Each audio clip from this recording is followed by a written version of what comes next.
We're the ones with the B-2 bombers, etc. If it weren't for Donald Trump, Israel would have been eviscerated. 6 times in 18 months, Netanyahu walked into the Oval Office within hours of being invited. He's been waiting 2 weeks for a reply that hasn't come. An advance team flew to Washington. Israel's Air Force readied the government plane. The meeting never happened. Trump isn't rushing. After 5 months of war together, the silence says everything.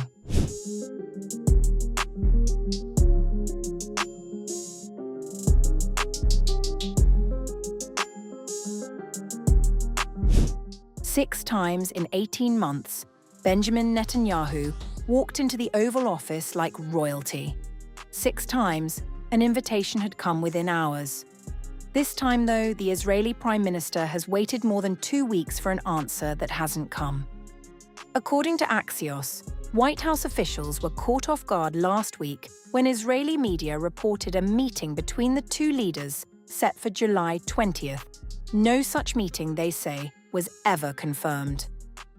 The story began in early July, around America's 250th Independence Day on July 4th, when Netanyahu reportedly called to congratulate the president and asked for a White House visit. Trump suggested he come once the NATO summit in Ankara wrapped up on July 8th. Days passed. Bibi waited. Trump didn't call back. No rendezvous. Then, on July 12th, following news of Senator Lindsey Graham's death, Netanyahu's office told reporters he intended to attend the funeral and see his dear friend Trump on July 20th. Israel's Air Force was told to ready the government plane. An advance team flew to Washington. By the morning of July 16th, the trip was off. Officials cited a postponed funeral service. Whether Netanyahu received an outright refusal remains unclear. The fact that Trump isn't rushing to sit down with Netanyahu in front of the cameras signals not only the divergence of interests between the two, but also how disillusioned the White House is with the Israeli leader 5 months after they launched a war together. The friction traces back to a Fox News interview Netanyahu gave just before Trump's Turkey trip, criticizing the president's plan to sell F-35 jets to Ankara. One White House official told Axios the president was furious over the remarks. Another said Trump felt Netanyahu had no standing to weigh in on the matter at all. Meanwhile, Netanyahu's standing in Washington has been slipping on multiple fronts. Vice President J.D. Vance has criticized Israeli officials for overselling the outcome of the Iran war. On July 15th, 103 House Democrats voted to slash $3 billion in aid to Israel, a striking rebuke by Washington's own standards. That same day, Vance told Joe Rogan's podcast that figures within Netanyahu's government were working to stretch out the conflict against the administration's own wishes. The White House hasn't ruled out a meeting when Netanyahu eventually attends Graham's memorial at the National Cathedral. But for now, the silence from Washington says more than any statement could. And it's a silence Netanyahu can't seem to break.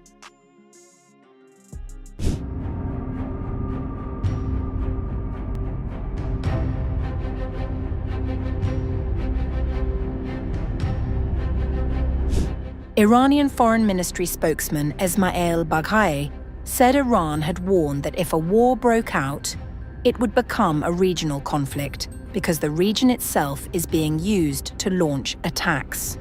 Baghai highlighted that the Iranian armed forces are targeting US military bases and warned that Israel will seek to exploit the situation to spread fire and sabotage across the region.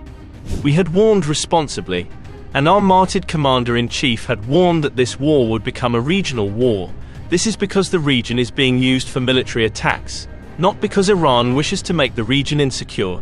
Making the region insecure is a Zionist regime project, and unfortunately, the United States has also been dragged into this project. Baghai also expressed hope that regional states would not allow such villainy to succeed, accusing the US of making lies upon lies, citing contradictory claims that Iran's nuclear facilities were destroyed while officials warned Tehran was weeks away from a bomb. I am certain and hopeful that the countries of the region will not allow these evils to bear fruit. They must be cautious that the war that this regime is conducting, in continuation of the massacres it carried out in occupied Palestine, Lebanon, Syria, and Yemen, does not drag others along with it. Lie after lie and deception after deception. This has become the pattern of American diplomacy in this era.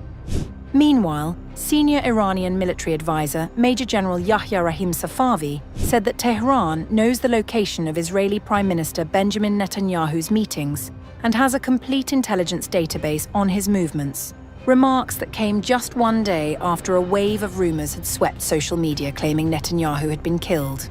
On March the 2nd, Iran's Islamic Revolutionary Guard Corps claimed to have launched a targeted missile strike on Netanyahu's office, describing the operation as a surprise attack using advanced Khyber-Sheikh and ballistic missiles.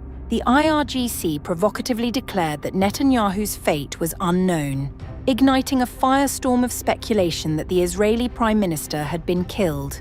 Israeli media and officials moved swiftly to debunk the claims, confirming the reports were fabricated and noting that many viral posts had originated from accounts with suspected ties to Iran, with several images found to have been AI-generated.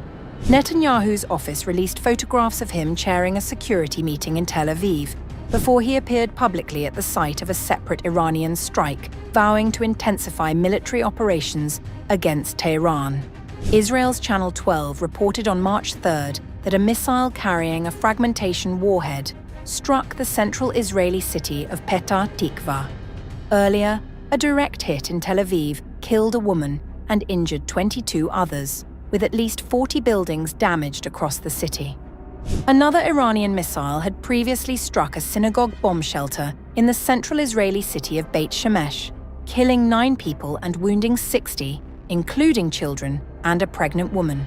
CCTV footage captured an Iranian missile striking a neighborhood in Beersheba, with Israeli emergency services reporting up to 19 people lightly injured. On the other hand, Israel's Air Force dropped over 1,200 munitions across 24 of Iran's 31 provinces, targeting leadership, military, and nuclear sites. The death toll in Iran has risen to nearly 800, including victims of a strike on the Iranian state broadcaster.